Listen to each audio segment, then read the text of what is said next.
Alright guys, welcome to your 53rd tutorial in, I think it's time to finish this bad boy up. So let me go ahead and explain the last line of code in case you guys were just like cheating and kind of just picked up on this tutorial. What I did in the last line of code is basically I got the name of the item and I stored it in a variable called A. So now that we have the name of the item, we can go ahead and get the value of the item. So let's go ahead and, whoa, not bar. I guess I got beer on my mind. Let's go ahead and take the value of the item and store it in a variable called b.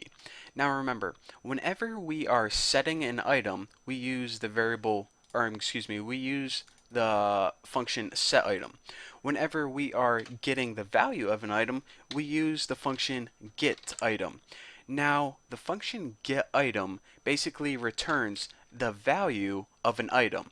Which item, you ask? Well, we need to pass it in a parameter. So if we had something like, I don't know, we had a variable named Bucky and it had a value of, or excuse me, we had a variable called people and we had a value of Bucky. We would pass people into here and it would return Bucky. So now A would be people and B would be Bucky. So now that we have the name of the variable or item and also its value, we can go ahead and start printing it out on the screen. So let me go ahead and in order to print it out in the right box, we first need to access this right box right like here. And actually, I can go ahead and cheat and grab this whole thing.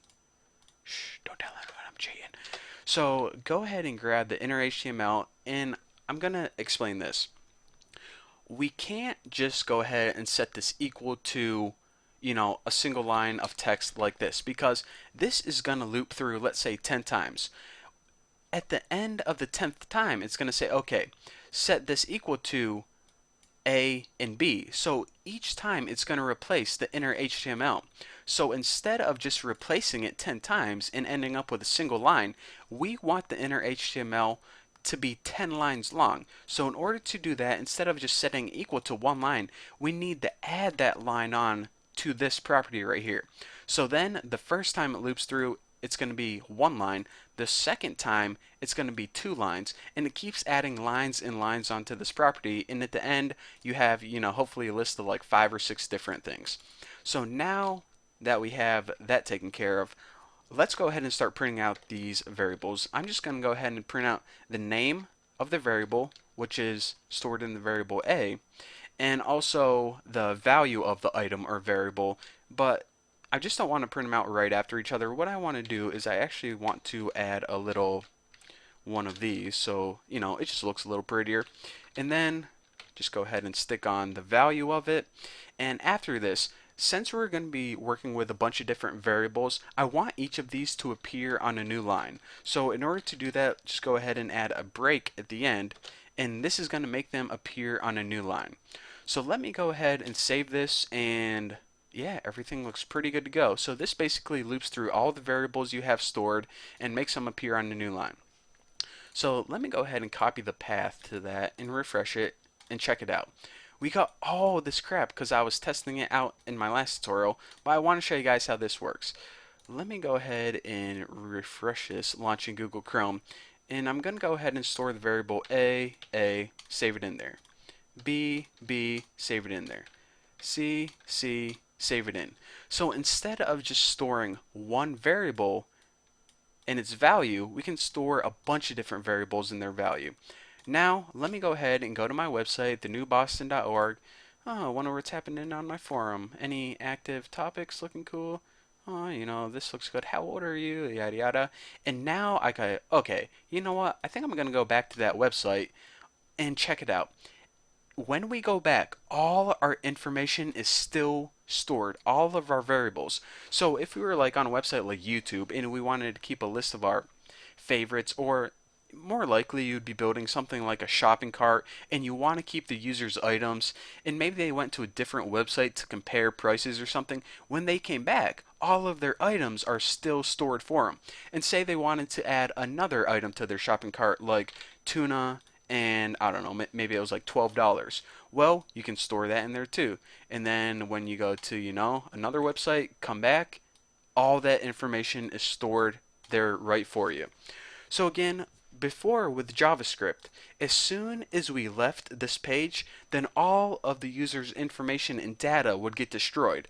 But now what you can do is you can have the user, go to different websites, check out different prices, build a shopping cart, and then whenever they came back, all of their information is stored for them. So if you're saying, okay, so whenever you're working with sessions, does it store it a day? Does it store it a week? Does it store it a month? Well, whenever we're working with sessions in HTML5, a session lasts as long as you have that browser open. As soon as you X out of it, like I just did, look what happens. We're going to go ahead and launch this in Chrome again, and we get a brand new session. So let me go ahead and store tuna for $4 and apples for $65. Pretty expensive apples. This information is going to be stored as long as we have our browser open. So check it out.